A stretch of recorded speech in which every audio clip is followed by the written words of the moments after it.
Bharatiya Janata party राज्य सभापति माननीय दिलीप घोष जिंदाबाद जिंदाबाद जिंदाबाद दिलीप घोष जिंदाबाद जिंदाबाद जिंदाबाद दिलीप घोष जिंदाबाद जिंदाबाद जिंदाबाद दिलीप घोष जिंदाबाद जिंदाबाद जिंदाबाद। हमारा चिकित्सा के लिए और हर परिवार को साल में 5 लाख रुपया देने वाले हैं प्रधानमंत्री। आयुष्मान भारत योजना में जो बीमा मिलता है, इंश्योरेंस 5 लाख रुपया मिलता है, देश भर के गरीब लोगों को मिल रहा है। लाखों लोग 40-50 लाख लोग बड़े हॉस्पिटल में अपने ऑपरेशन करा के उसका लाभ उनको मिल चुका है, लेकिन बंगाल में किसी को नहीं मिला है। मिला है किसी को आप लोगों को? जब तक दीदी चीफ मिनिस्टर रहेगी किसी को कुछ नहीं मिलेगा। गरीब किसान, इसका नुकसान हो जाता है फसल में, उसको मुआवजा देना पड़ता है। जो 10 अनाज पर सब्सिडी दिया है सरकार ने, सपोर्टिंग प्राइस 1720 रुपया था धान का 1 क्विंटल, सरकार खरीदती थी, अभी 1868 रुपया हो गया है, लेकिन बंगाल में किसी को नहीं मिलता है। 1200-1300 मिलता है, बाकी बीच में से बिचौलिए खा लेते हैं, जो सरकार के साथ साठगांठ करके यहाँ बैठे हुए हैं। केंद्र सरकार पैसा देती है, किसान को नहीं मिलता है। मोदी जी को मालूम है किसान का क्या दुख है, इसलिए उन्होंने हर साल गरीब परिवार को 6000 रुपया देने के लिए तय किया है। आप लोगों को मिला है? किसी को मिला है? नहीं। बंगाल में 73 लाख ऐसे गरीब किसान के परिवार है जिनको 6-6 हजार रुपए मिलना था। बाकी बिहार, झारखंड, उड़ीसा, हर प्रदेश में किसानों को हर साल, पिछले साल 6000, इस साल 6000, और ये जो कोरोना महामारी हुआ उसके चलते और 2000, हर किसान परिवार को 14000 रुपया मिला है। लेकिन दुर्भाग्य से बंगाल में किसी परिवार को आज तक मिला नहीं है। जब तक दीदी चीफ मिनिस्टर रहेगी कुछ नहीं मिलने वाला है जैसी। लेकिन आप बीमार हो जाए तो वहां जाइए, कोई सुविधा नहीं है, डॉक्टर नहीं, बेड नहीं, नर्स नहीं, दवाई नहीं है, जाओगे जिंदा, कैसा होगा भगवान ही मालिक है। इसीलिए आप चाहे तो देश में किसी भी बड़े हॉस्पिटल में जो सरकार ने निश्चित किया है वहां जाके चिकित्सा करा सकते हैं। आपका आधार कार्ड का वहां कॉपी दे के सिग्नेचर करके आ जाओ, सरकार पैसा भेज देगा। लेकिन बंगाल के लोगों को नसीब नहीं हो रही है। क्यों? दीदी गरीब के लिए कुछ नहीं करेगी, खाली डायलॉग मारेगी। आपने सुना है, कल परसों फिर घोषणा की है, हर दिन कुछ ना कुछ प्रेस के सामने बोलती है, कुछ को कुछ नहीं लगता है। यहाँ गोरखा भाई बहन हैं, पिछले 3 साल से पहाड़ में जो कानून व्यवस्था बिगाड़ के रखी है, वहां के लोगों को जीना हराम कर दिया है। सैकड़ों लोग अभी भी पहाड़ से बाहर है। पहले वो गुरुंग का और ममता बनर्जी की लड़ाई रही, उसमें वहां की जनता पिस गई। खाना नहीं, पानी नहीं, नौकरी चाकरी नहीं, और ऊपर से पुलिस का अत्याचार, घर में रहने का संभव नहीं है। अभी विनय तावंग और बिमल गुरुंग की लड़ाई शुरू हो गई है। आज नहीं, 40 साल से चल रहा है, लेकिन वहां की जनता को क्या मिला है? पहाड़ में कमाई नहीं है, पहाड़ में दवाई नहीं है, पहाड़ में सुनवाई नहीं है। ये क्यों ऐसा हो रहा है? हमारे नौजवान, उनको कमाने के लिए या तो यहाँ सिलीगुड़ी आना है या तो बाहर जाना पड़ता है। उसके लिए कौन जिम्मेदार है? ये जो आपस में कुश्ती कर रहे हैं, इनसे सावधान रहिए। चाहे पार्टी कोई भी हो, अगर जनता को सुविधा नहीं है तो किस बात की वो पार्टी है, किस बात की वो नेता है? 3 साल पहले इसी प्रकार विजयादशमी के बाद मैं वहां गया था, वहां के लोगों पर अत्याचार हो रही थी, किसी नेता की जाने की हिम्मत नहीं उठी। मैं दिलीप घोष वहां गया था विजय के बाद सबसे मिलने के लिए। आपने टीवी में देखा है, मेरे सामने मेरे पीछे गुंडा लगा दिया गया है, मारपीट किया हमारे साथ, पुलिस खड़ा होकर देखने लगा। आज तक दूसरा कोई नेता नहीं गया है। पहाड़ के लोगों का सुख दुख देखने के लिए मैं ही गया था, और जरूरत पड़ने से अगले महीना फिर जाऊंगा मैं, क्योंकि पहाड़ के भाई बहन हमारे हैं। देश में 101 करोड़ 25 लाख गोरखा रहते हैं। एक गोरखा देश प्रेमी है, राष्ट्रभक्त गोरखा है। देश के लिए जान देना पड़ेगा तो गोरखा पहले जाता है, सीना में गोली झेलता है। लेकिन गोरखाओं के साथ ममता बनर्जी ने क्या किया है? गोरखा को देशद्रोही बोल दिया है। बिमल गुरुंग के साथ चाहे हमारा कुछ भी हो, तो गोरखा नेता थे, उसको देशद्रोही का यूएपीए का केस लगाया गया है। एक गोरखा के लिए सम्मान का है क्या आप सपोर्ट करते हैं?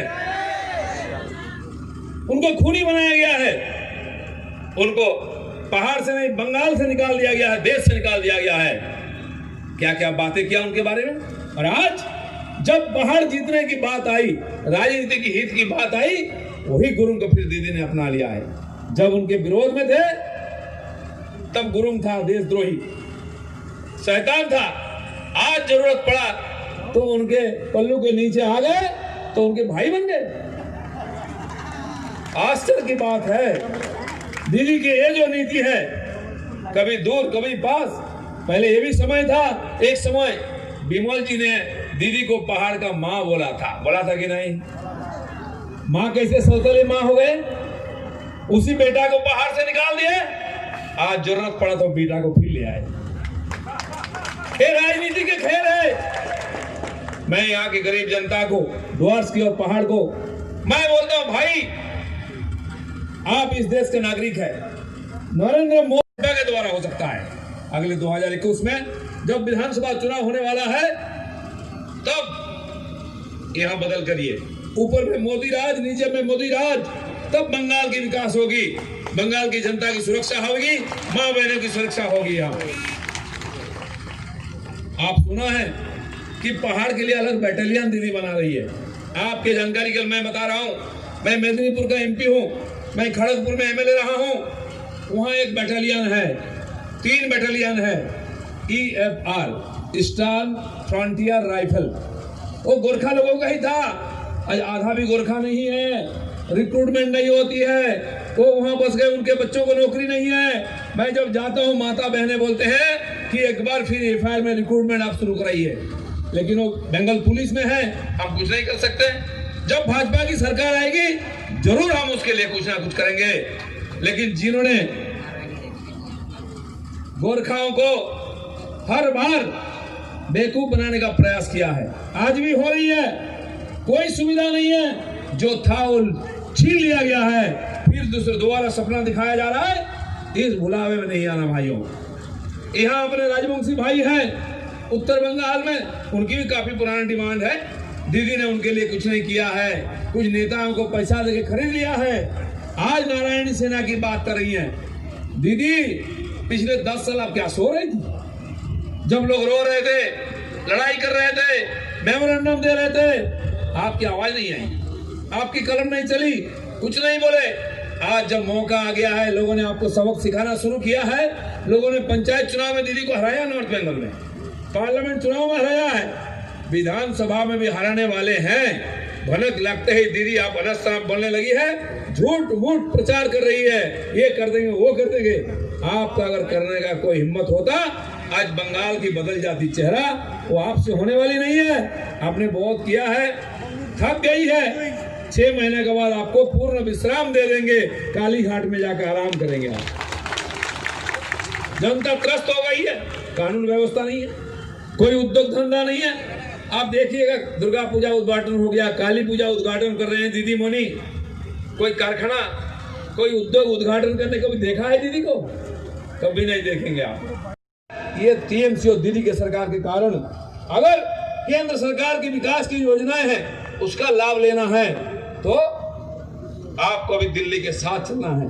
आप लोगों ने लोकसभा चुनाव में भाजपा को आशीर्वाद करके विश्वास जिताया कि आप मोदी के साथ हैं, इसीलिए हम आपको वचन देते हैं, भाजपा जो बोलता है वो करता है।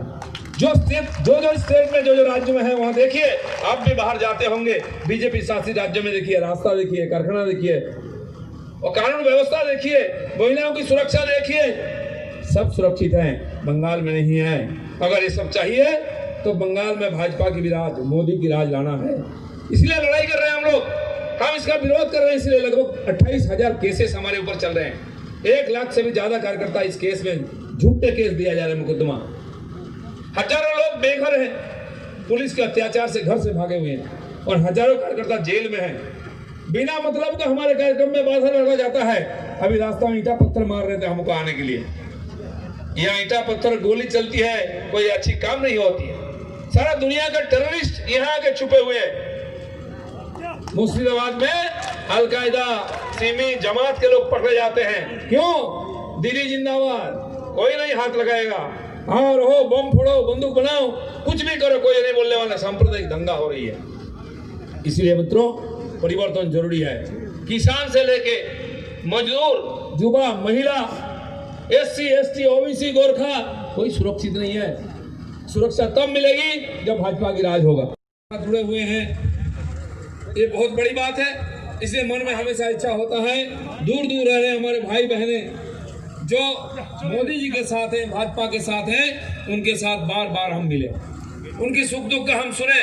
इसलिए आने की इच्छा होती है। इसके पहले भी 1-2 बार मैं जयगांव आया और यहाँ आज एकदम गांव में आपके साथ मिलने के लिए हम आए हैं।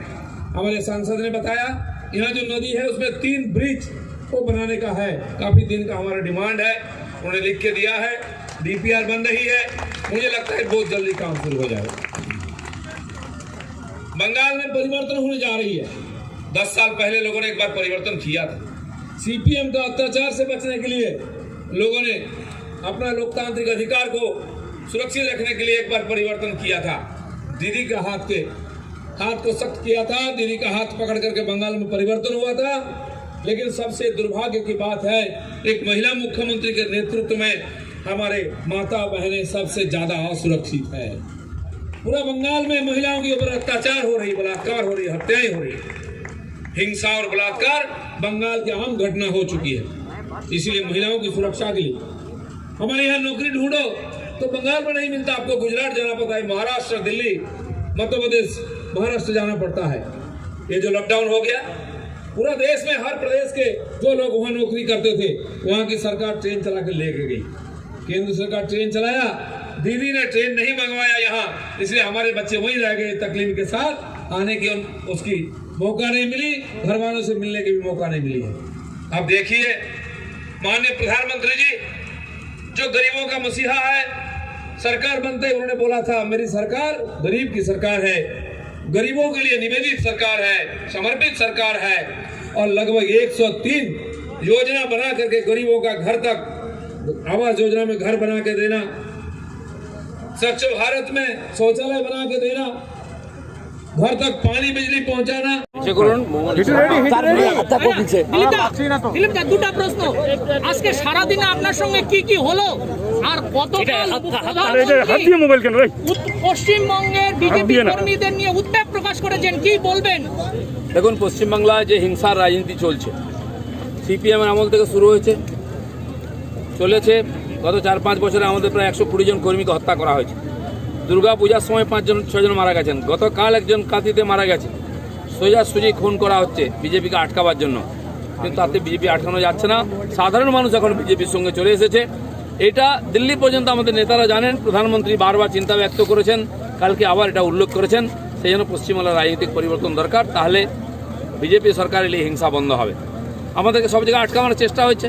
আজকেও জয়গাঁতে আমরা র্যালি করে আসছিলাম, সেখানে ইট মারা হয়েছে, কালো পতাকা দেখা হয়েছে, গোব্যাক বলা হয়েছে। এটা নতুন কিছু নয়। এই বলতে বলতে আজকে TMC ঠান্ডা হয়ে গেছে। ভারতীয় জনতা পার্টি দূর দূর গ্রাম অবধি বুথে বুথে আজকে ঝান্ডা দেখা যাচ্ছে। এই ভয়েতে আজকে ওরা এই ধরনের আক্রমণ করছে, খুন করছে, হিংসা করছে। আপনার গাড়িতে পাথর পড়েছে আজকে? আমার বাড়িতে পড়েছে, আমার জেলা প্রেসিডেন্টের গাড়িতে পড়েছে, পেছনে অবজারভার ছিলেন তার গাড়ি পড়েছে, আমাদের ট্রাইবেল মোর্চার আর যিনি প্রেসিডেন্ট তার গাড়ি পুরো ভেঙে দিয়েছে। এটা নতুন না, আমার গাড়ি 5-7 বার ভেঙেছে, অনেকবার কালো পতাকা দেখিয়েছি, সেখান থেকে 18টা জিতেছে। এবং আরো কিছু সমাজ বিরোধী তার সঙ্গে মিশে এটা করেছে।